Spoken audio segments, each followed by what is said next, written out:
We grew up in a Christian cult that shaped the way we saw God, people, and even ourselves. Leaving our church wasn't easy, but it led us to something better: truth, freedom, and healing. The McMaster's Chronicles is a place where we tell our story, and hopefully a place for others who've walked through spiritual abuse to feel seen, understood, and not alone. We talk about abuse, recovery, rebuilding faith, and the messy, beautiful process of learning how to live again. You'll also find the everyday stuff: our dogs, cats, garden, and all the simple joys that remind us why life is worth rebuilding. This is the McMaster's Chronicles, our story of healing, honesty, and hope. Join us as we chronicle our life, because recovery is real, and so is redemption. Hey everybody, welcome to another episode of McMaster's Chronicles with Jonathan. Joy. And today we're going to accuse you. No, I'm just kidding. Today we're going to talk about accusations because we were accused a lot.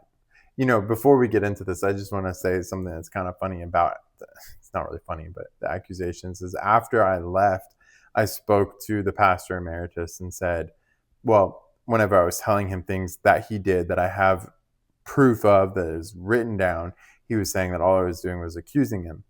Well, no, I was stating facts like this happened, you did this. And then I was like, you were the one that actually would literally tell me I'm accusing you of this. Like he would use those words and accuse me of things. And then he tried to justify like, yeah, whenever I was accusing you, I called it accusations. I didn't say it was facts. And so like, it was like this crazy way of justifying himself to do it, but then getting upset Was with that me. the texting after that happened? Yeah. Like in May or something? Yeah, something like that. It's just kind of funny, like the double standard that they have of that. But anyway. I think this is a great point, like a great point to start out this the video with, is that the whole purpose of the McMaster's Chronicles is to expose them and to illuminate their patterns of abuse so that many people can be freed and not fall into the trap that we grew up in and learned to survive in very unhealthy coping ways. Yeah. But like, this is the purpose of it, is for freedom. It is for causing change, and hopefully for these repeated abuses to stop, for these repeated abuses to no longer be done. Yep. That is the purpose of the McMaster's Chronicles, and to tell our story. And our story is really bad and it's really crazy. But I will say that it is not too different from the other stories that we hear out here. Yeah. Because this is not just our story. It is a story of hundreds of people who've encountered this particular group. And this particular man. And they share similar experiences to us. And you know, I just like when I said that, and it just makes me think about how he would always talk. He would kind of boast about that while we were in there. Like, why does everybody hate him? Why does everybody? And I remember feeling bad for him. You feel bad for him. You totally feel bad for him, because you're like, why is everybody so upset about this person? Like, you're like, and he'll play it up. He'll do the chuckles. He'll do the softer tones, the softer tones. He'll act like the really nice grandpa, like the really nice, like granddad person. And you're just like, oh wow, like this is bad. And then he gets to say whatever he wants to say about those people. And so you feel bad for him, and then he says horrible things about these people that you don't necessarily like in my opinion, I didn't believe them, but it's also like, how can you go and be with those people if they did those things? And so it's kind of just like this really strange middle area. And like part of survival is like not talking to those people, because if you talk to those people, you get really hurt. And that's just anyway. So, and it's kind of crazy. Like this first part of this of accusation is projection is because he is like the master of accusations in the sense of he accuses people. When we talked earlier about like the woodshed and heaviness, that's after accusations. Yeah. That's after you're a bitch. So many accusations. You hate your husband. You're just like your abuser. That's after all those things. One thing to notice for people watching about what you're saying, none of those things are factual. None of those things are based in something that actually happened. It's like an accusation. It's something that's like that person just came up with. And I say that because like when I was talking to him, or when we are saying about them, is like, this happened. This is a factual thing that happened, not just, oh, this person is this type of way. You know what I mean? And now they are this type of way. But that's what they would always do, is they get mad at us when we say factual things about them, and then they can say those. They call it accusations. Right. Like we literally have evidence, recordings. We have text messages. We have emails. We have everything that shows this pattern of behavior. And we have experience, and they want you to doubt your memory. Mm-hmm. They want you to doubt those things. Sunday mornings, watch out. Sunday mornings, that's what they do. And Wednesday nights too. Wednesday nights.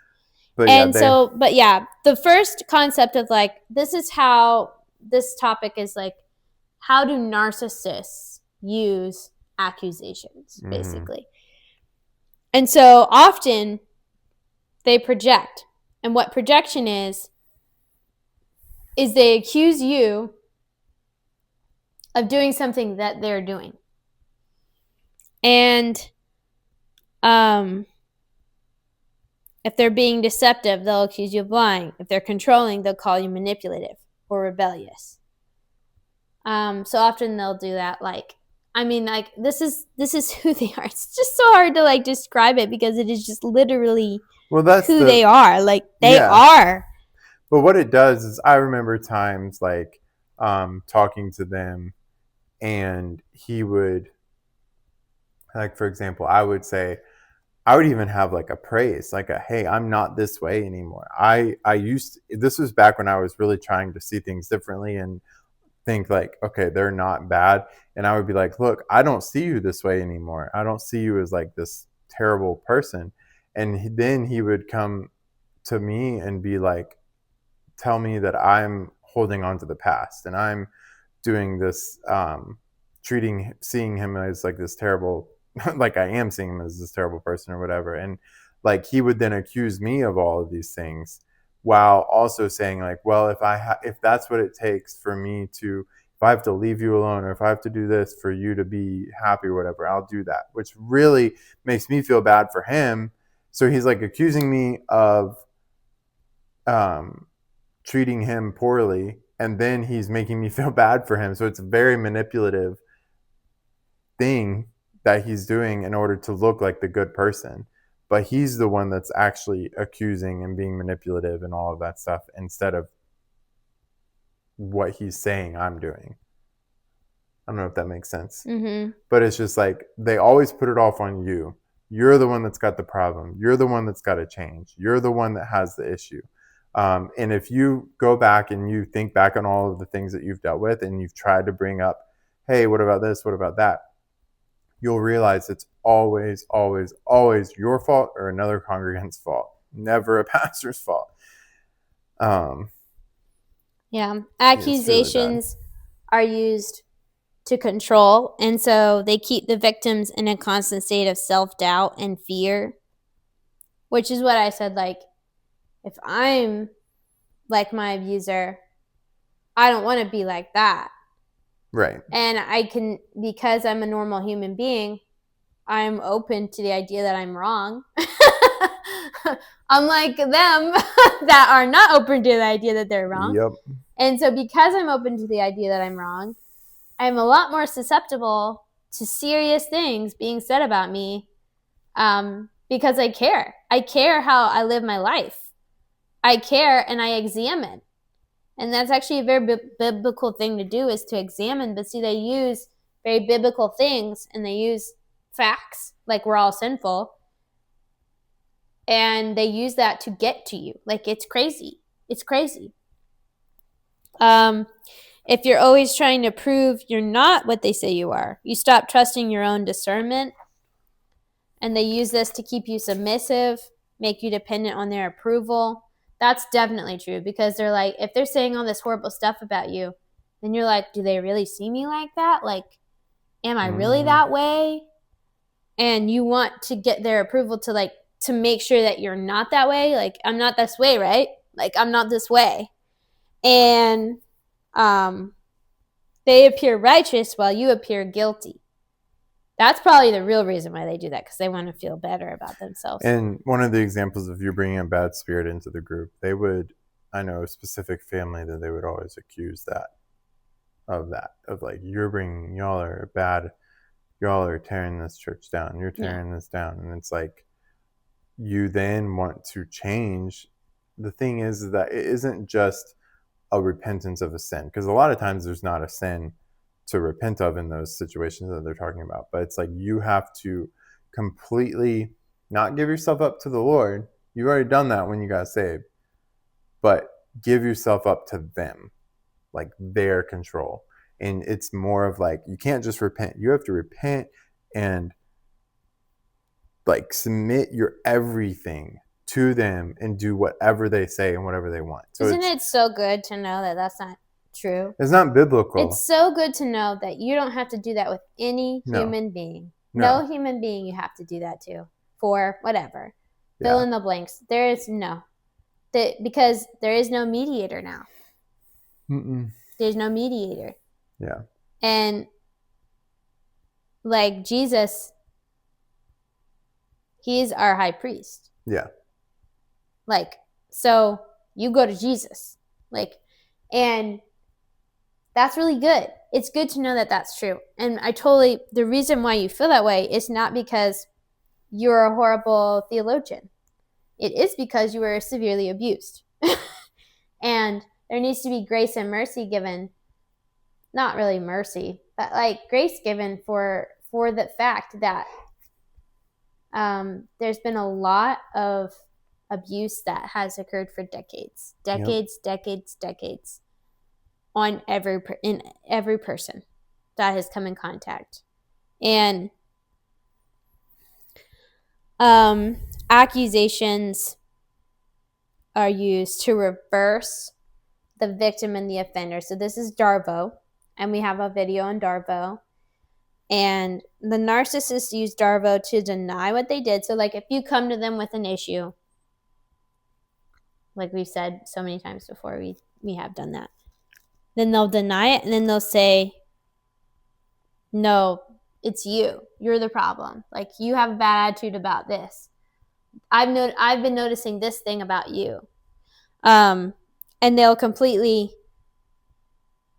ignore what you brought up to them. That's what I was going to say. It's not even, they don't even have to deny it. They just don't even address it. They'll just start into you. Start on your perceived flaws, which may or may not be there. But even if they were, no excuse for this behavior. No excuse for this behavior.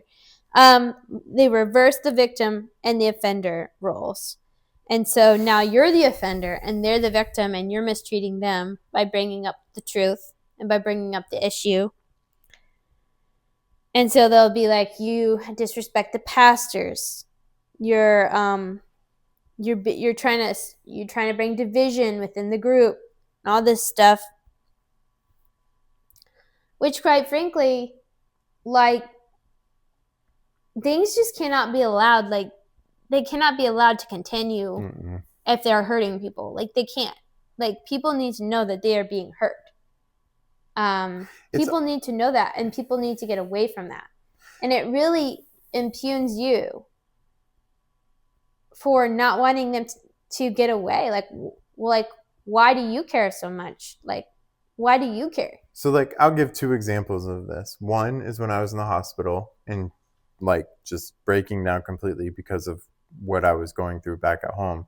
And they didn't even address the fact of everything that I had to be doing because of them. Yeah. And so, but that's their denial was not even addressing it. And it's how you're dealing with it. That was the problem. Right. And so then they attacked me by saying I was the one. And then they say that if I continue to do that, then it's taking what's a God meant as a good thing and making it a bad thing. So then I'm the bad one that is making them, like, I would be hurting them because of not liking it. So in very crucial moments in your life, especially you try with to bring our something lives, up. Yeah, and it's the thing is it's they'll subtle. Call it a root of bitterness. They'll use the Bible. Oh yeah, right. they'll use but the Bible. It's so subtle. Root of bitterness, enemy foothold. Yeah. Fill in the blank. They'll use it. They'll sound so godly and so good in what they're saying because the one of the main pastors there is very calm, which helps him a lot because he's calm and he makes you feel calm. But he says some really manipulative things. And that makes it very difficult to really pick up in the moment because you're like, oh, he's not mad at me. Whereas the other pastor just flat out angry. It's more perceptive with the other one because it's like super scary. But also it's more scary with the other one. Yeah, it is. Because it is so I don't know. They both have horrible tactics. Another time was whenever the pastor, like, I would go and work at the pastor's house like all the time to do stuff at his yard because, he couldn't, whatever. But if either me or somebody made some mistake or didn't cut the grass too low or cut it too high or whatever the thing is, he would then be like, how do you even run a business? If you treat my house like this, your business is not going to go anywhere. He would like threaten my business and say nothing's going to happen with it. And I told him one time, I was like, I don't appreciate the way that you say that. That really affects me. That's just not okay. He completely ignored that and said that I basically needed to, like, I had the problem with how I was dealing with it. Like I needed to hear what he was saying and, sometimes they'll calmly disarm you. Yeah. And sometimes they'll full on destroy you. Right. It really depends upon the mood. But whatever it is, yeah. My point too in that is they will never take accountability for what they're doing. No. Ever. Never, not once. And if they do, it's immediately reversed. And that happened with my sister where they're like, well, whatever. I should have seen this, but she did, of course. That's a whole different topic. Yep. Accusations as a tool for isolation. They spread smear campaigns. And once they label someone as dangerous, problematic, they warn others to stay away. The main reason for this is so, like, that's definitely happened for the people that leave. And the main reason is because they don't want people reaching out and talking with the people that leave, because the people that leave, they've had an illumination. They've had an interaction that is pretty concerning and pretty real. And if you were to talk to them, then you would see, well, hold on. I've experienced what they've experienced. They have information that I need to know. And so it's a threat. And it's really easy for them to stand back and be like, I have the moral authority because I'm a pastor. Because I'm a pastor, I can do this. Because I'm a pastor, I'm attacked. Because I'm a pastor, I can be the victim. Because I'm a pastor, because I'm a pastor, because I'm a pastor. And that is not the reason why people should be pastors. That is not the point of a pastor is to lead the people, serve them and love them and take care of them. And none of what we're describing is actually that happening. None of that is happening. Mm-mm. None of that's happening. And then when you think it's happening, when you bring them real concerns and they will act sometimes concerned for you, try to help you. But the issue is that later that's used to manipulate you to give the money, to do the thing for them, to do that, like with your surgery, they came. Yeah. And so you feel like indebted. You feel indebted. You feel like, how can they not care for me if they came? How can they not do this if they came? Like, is a very confusing thing. It is. It's meant to be. It's meant to be confusing. So that's something to watch out for. Accusations as punishment. When someone stops complying, narcissists use accusations as retaliation, public humiliation, gossip, or spiritual condemnation. So I probably stopped complying, and that's why. Public humiliation was like their go-to. They loved it. They would do that, and they would justify it by saying Paul called out people. No chastening is joyous. Yeah. No chastening, and yeah, Paul called out people publicly. But he did it in his writings. But whatever.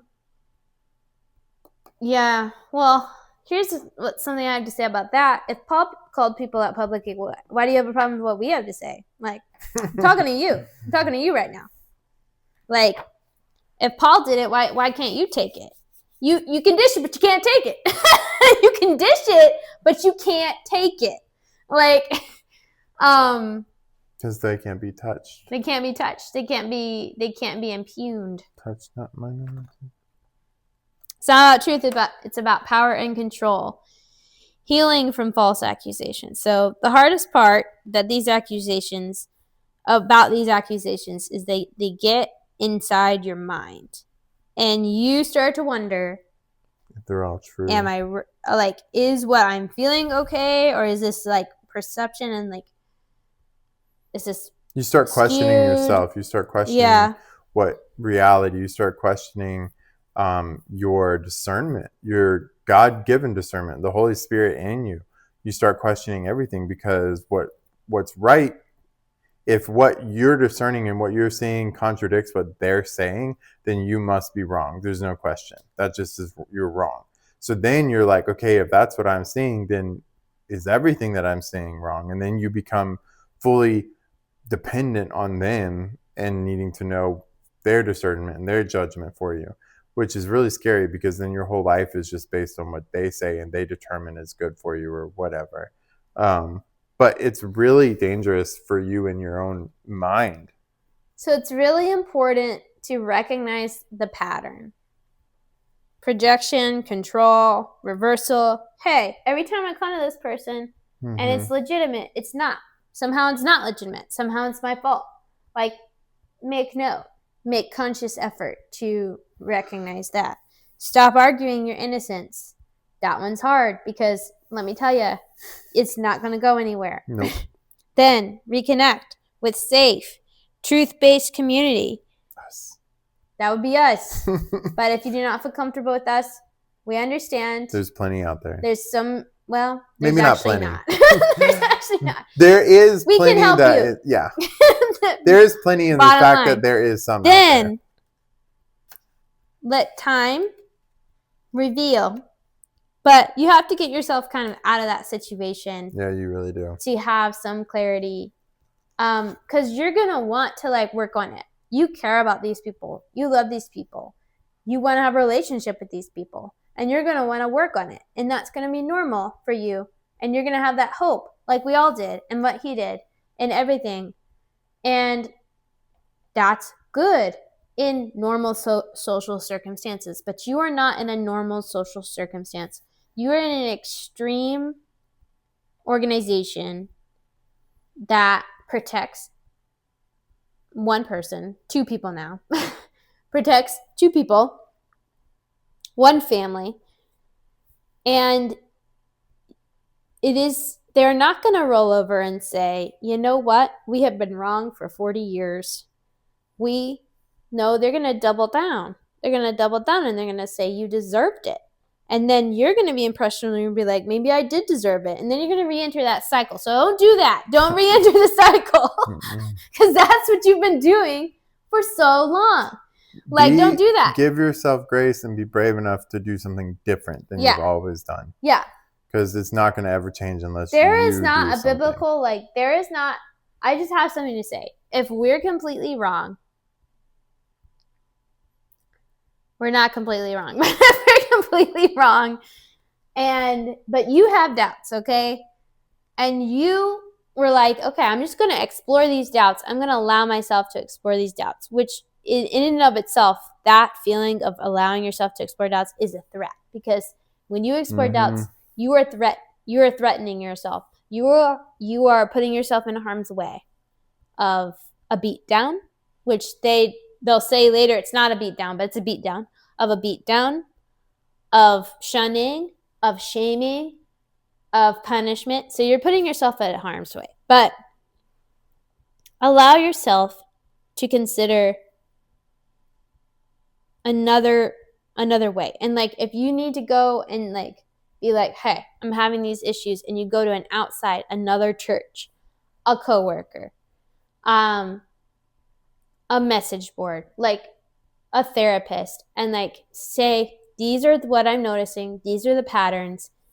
Hundreds of people have come before me, and they're saying similar things. they're saying this pattern has happened. This pattern has been going on. And I want to know for myself, like, is this me, or is this, you need to have an outside. You need to have an outside source.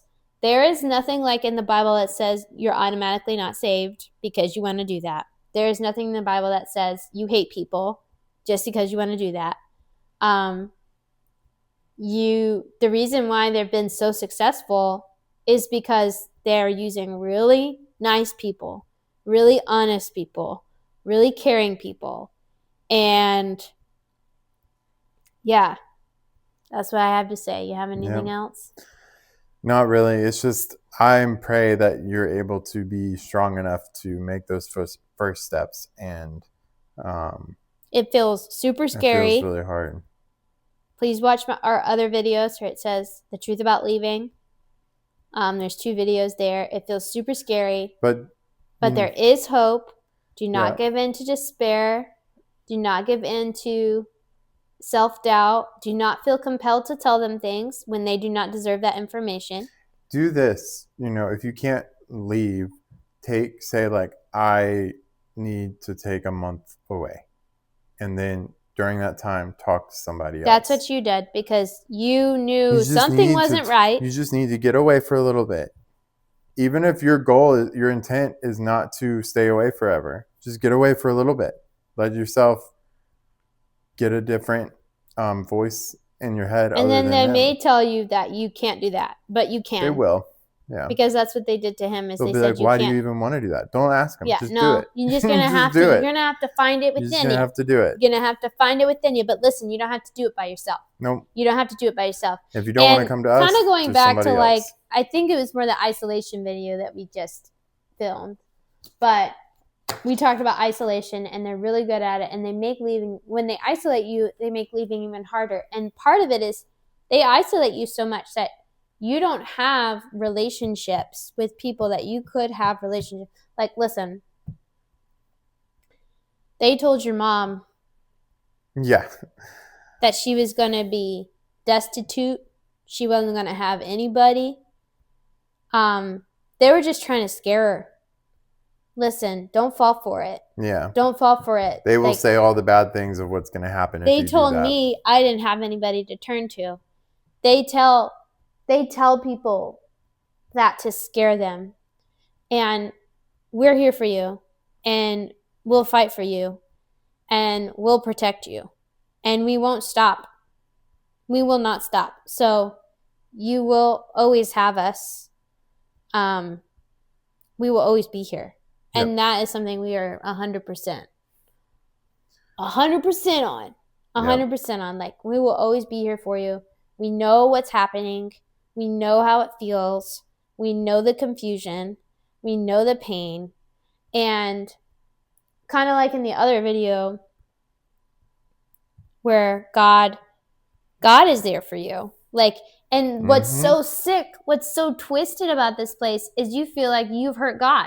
You feel like you're bad. But no, God is actually like here for you. He is there for you. Like protection, peace, life, comfort, and everything. He helps you get out.